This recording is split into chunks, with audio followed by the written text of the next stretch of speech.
If we take the Operation Sindoor itself, there were more than, I would say, 40 to 50 meetings which took place between the Prime Minister, the Raksha Mantri, the NSA, CDS, and the service chief.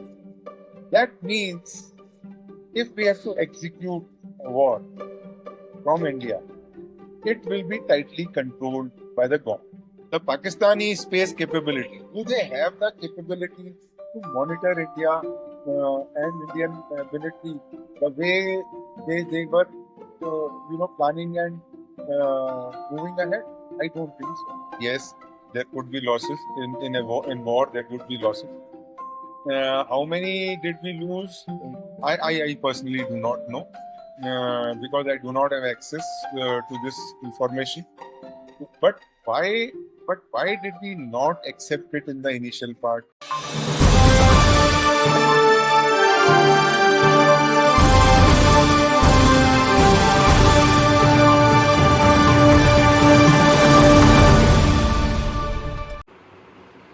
This is Global Order. I'm Hindol Sengupta. Air Marshal Ravi Kapoor joins me today once again. I actually invited the Air Marshal to have this conversation with me after I read an article that he recently wrote on why India does not need theatre commands. Now, this is a very interesting point. Theatre commands have been discussed as a fundamental military reform that is currently, being thought of and, projected in India. Now, Air Marshal Ravi Kapoor argues in this article that he wrote that India actually does not need theatre command. Why does he think that? And also, what does he think about what really happened to our planes in Operation Sindoor? All that and much more with the Air Marshal. Thanks very much, sir, for your time. Thank you, Dr. Sengupta. It is always great to have a conversation with you. So I think it's the right time to discuss theatre commands again after the success of Operation. Let's take the bull by the horns, as they say, Air Marshal, and go straight to that article of yours. Talk to me a little bit, theatre commands it has been discussed now for a long time as one of the fundamental reform things that the Indian Army requires. Indian Armed Forces, should I say, not just the Army, Indian Armed Forces require. And you say this is a bad idea. Walk us through why you say this. See, about I would say 7 to 8 years back, when I came back from USA, where I was a air attaché, I had written a paper on why India needs theatre. So I was a big votary of theatre commands about 5-6 years back. I will start by saying, can we fight a future war individually as a service? No. Do we need jointness? Of course, yes. Our theatre commands today, I'm talking about today, not 2 years back or even 1 year back. Are theatre commands the only answer to fight future wars? I personally feel there is a review required from where we have come. The idea of theatre commands was first initiated after we had the Kargil Review Committee and Naresh Chandra Committee and various committees which were formed by the government after the Kargil War, and which clearly brought out that jointness is very, very important and that we were not joint. So if we look even about 7 years back, before Balakot, I would say, we used to make individual plans as 3 services, and then we would exchange and try and join those kind of plans to fight a war, which was not the best way to fight a war. Second point is the wars were more in terms of single domain operations. That means the land domain would fight, the air domain would fight, and the maritime domain would fight their own. But as technology has progressed, has evolved, we then graduated. If you remember, the USA graduated to what they call the air-land concept. That means they try to connect the air and land, and similarly the maritime and air. So the concept was the same, that they will find joint, but there were still not three services which were joint. And so as the technology progressed, the network started coming in. There was no other choice but to fight jointly, because we progressed from a single domain operations to the multi-domain. So what happened in the multi-domain operation was that each domain created their own networks, and then they shared data and information amongst themselves and made it multi-domain after cyber and space. So when the theater commands were conceived about 20-25 years back, they were a bright, very good idea. But today, as the things have progressed, um and what we have observed in Operation Sindoor, the uniqueness of India as a nation, and the threats that India faces as a nation, are some of the things that make me feel, or are rather convincing, that there is a need to review this theatre. Now, the theatre model was primarily made when you wanted to do power projection, you wanted to fight beyond your shores, where the chains of command were long stretched, and so you gave control of a particular theatre to somebody, and that chain of command was established. But in our case, what happens is, we don't have any, expeditionary ambition. We are more of a defensive country, in terms that we have no expansionist plans or ambitions. And so, what is our objective in fighting a war? Our objective in fighting a war is to ensure that sanctity of our borders and integrity and sovereignty of the nation are ensured by the military under a political leadership. And so, the nations which went for theatre commands had those kind of requirements. But in my opinion, we have, if you see, we won all the wars except 62, which was an aberration. So whether it is Uri, whether it is Balakot, we did some things, but Balakot, in my opinion, was an inflection point from where, and then Eastern Ladakh. We found that whether it was Kargil, whether it was after that Uri, Balakot, Eastern Ladakh, and now when we come to Op Sindhu, the major takeaway that I have is the direct control of how we would respond as a nation rests with the government.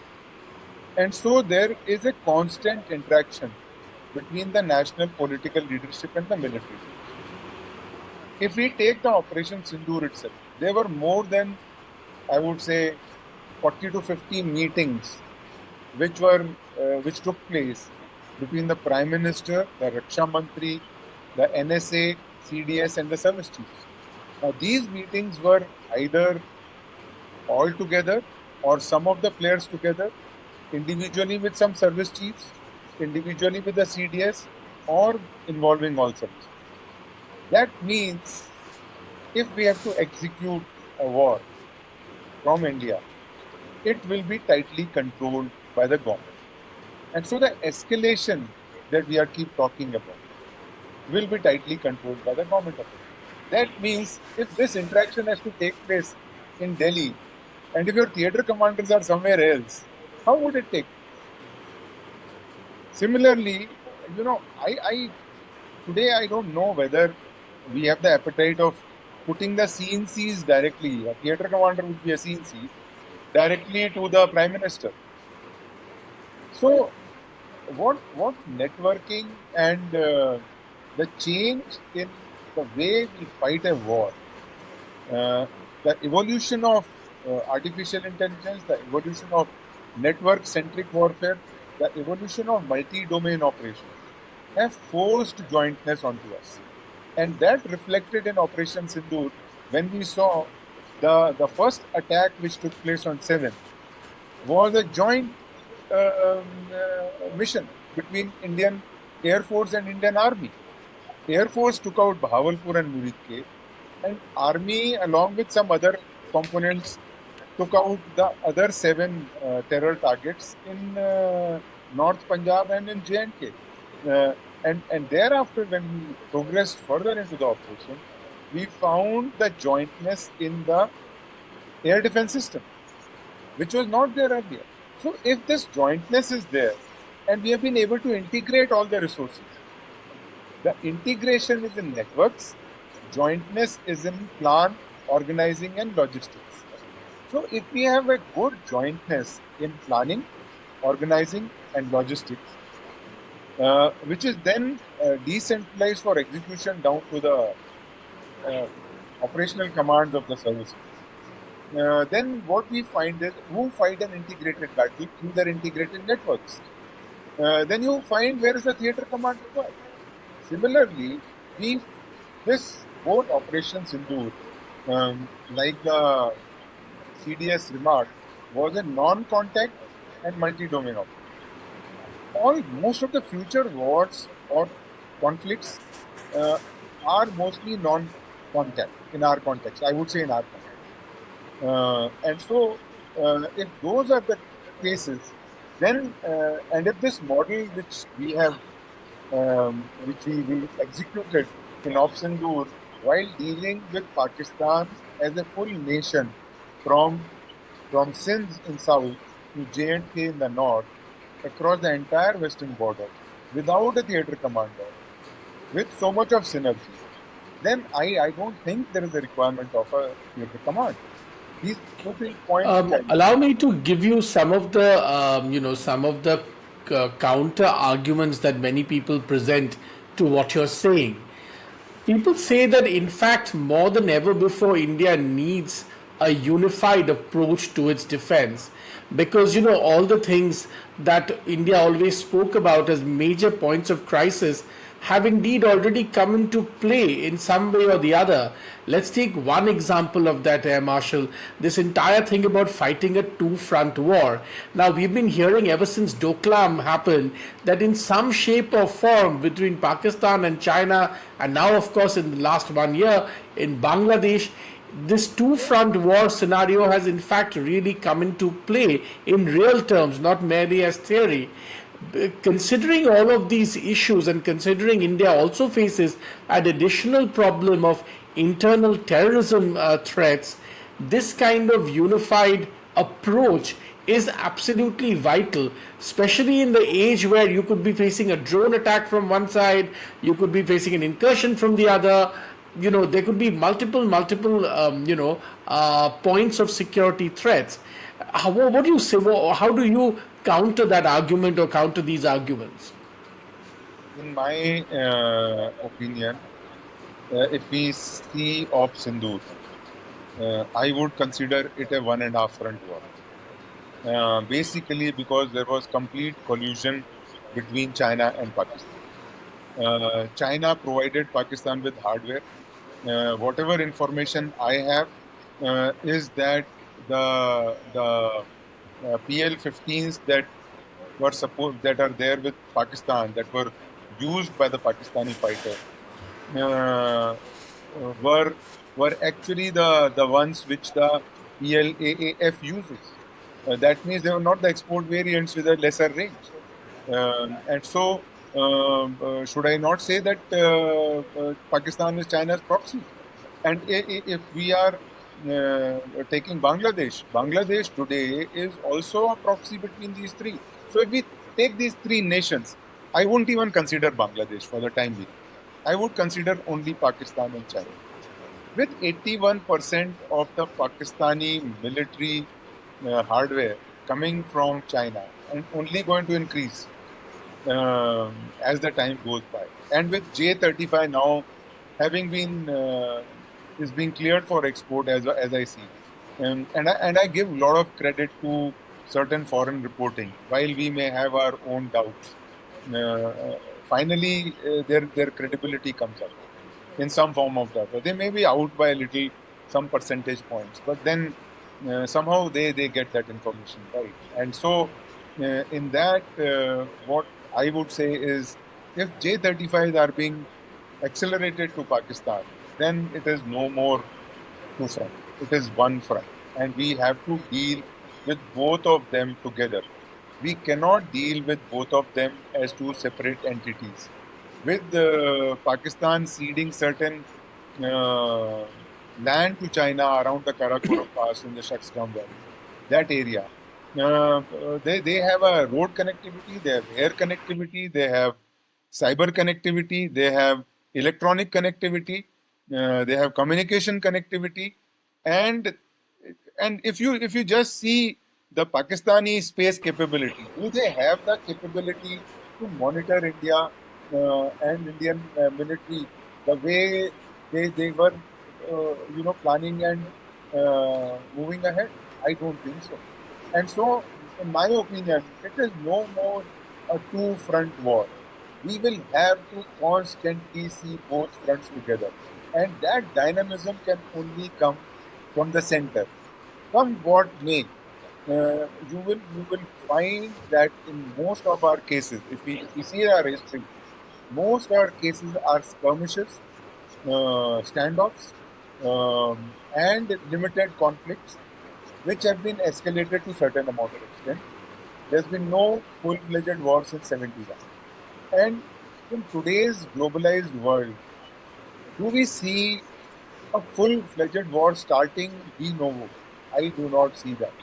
I see it starting from a skirmish. It is escalating, and then you will find a standoff will go on for say years, but it is not kinetic operation.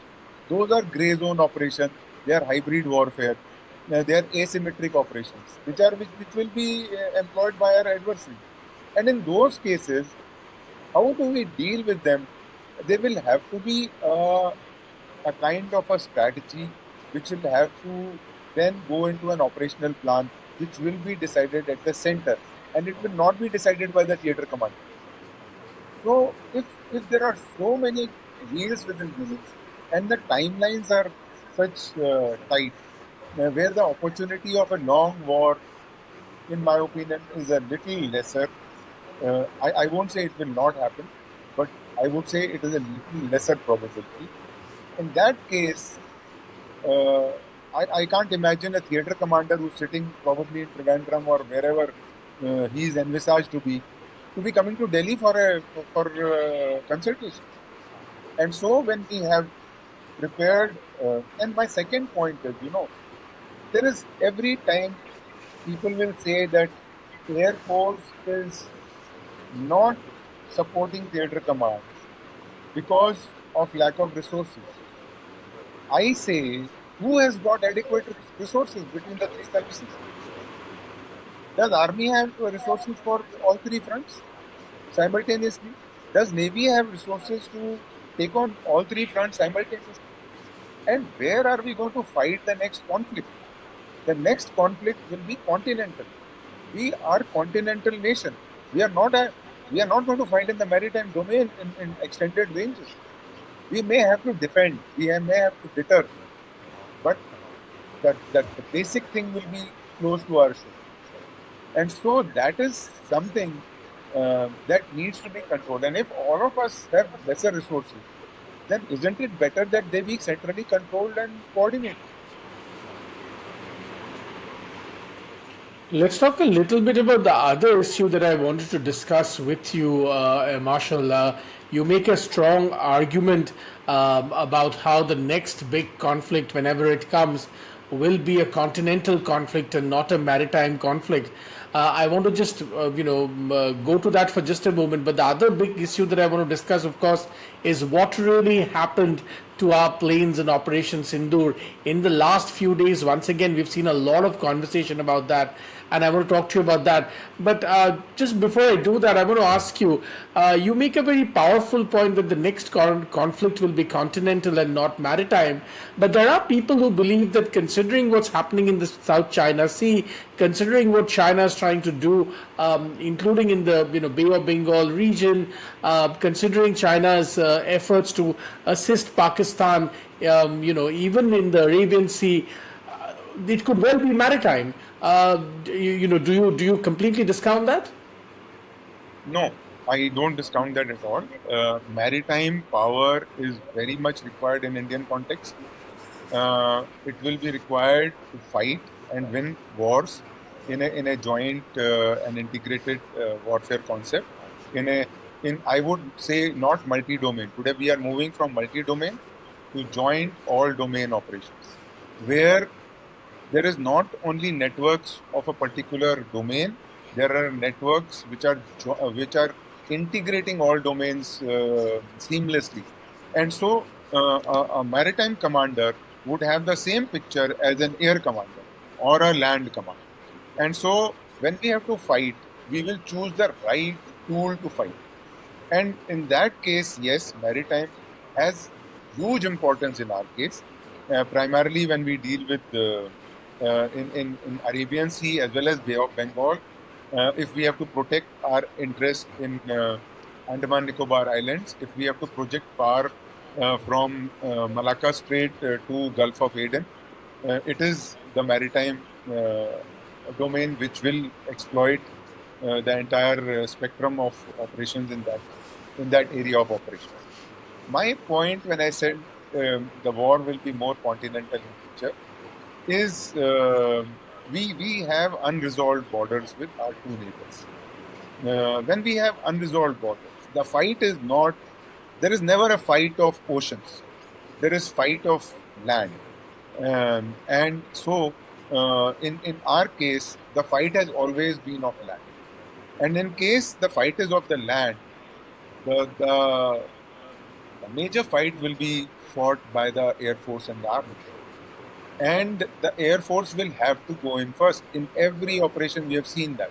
The kind of the non-contact warfare that we are talking about, and the deep penetration precision strikes that we are talking about, you get it through your air power. And so the fight for sovereignty of country will be a continental fight, whereas it will be supported. It will be fully supported and to a large extent proactively supported by the maritime. I keep hearing this. USA will always pull India into Indo-Pacific, into South China Sea. But does our interest lie there? I don't think so. So my argument is, do we have today our resources? Do we have the kind of budget? Do we have the kind of manpower and things like that to be stretched towards that extent? And if we'll have to use the maritime power, where will we use the maritime power? Will we use it in South China Sea against China, or we will use it closer to our shores, or to ensure that our exclusive economic zone and our own sovereignty is not violated?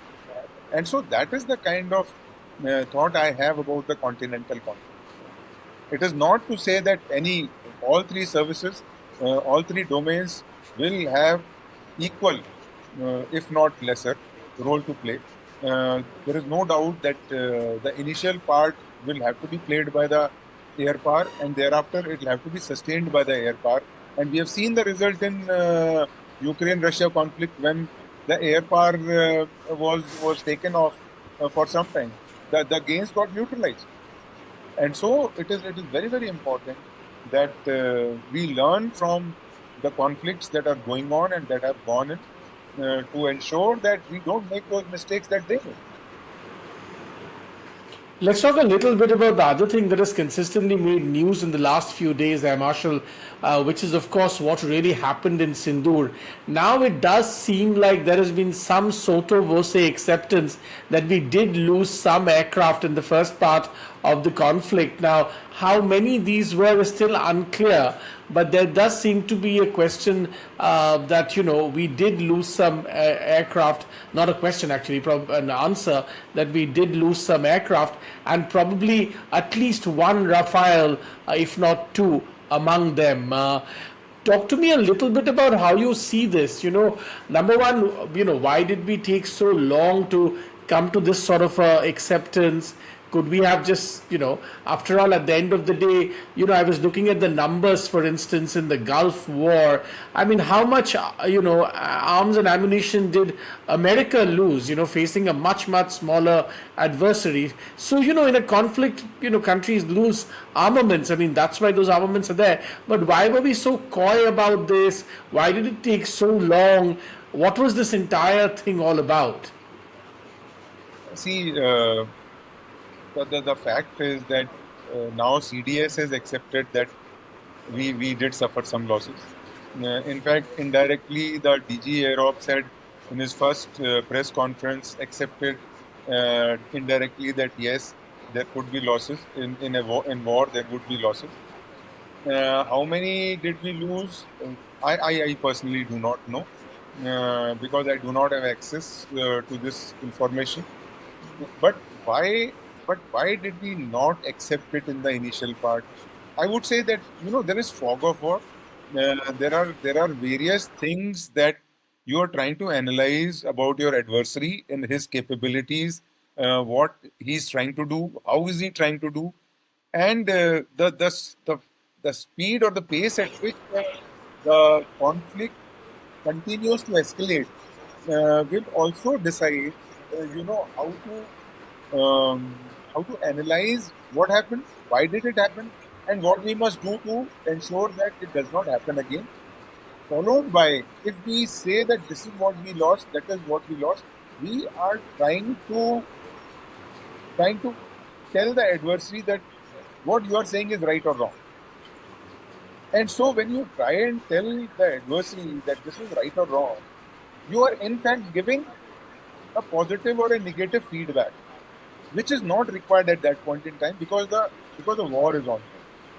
And that adversary can use that information to his advantage and change things. You heard the CDS say that we made some tactical mistakes, we corrected them, and then we went on. So that means that there was something which happened, which had to be corrected, but now if you tell them at that point in time, your adversary will then use it to their advantage, which is something that no service would give.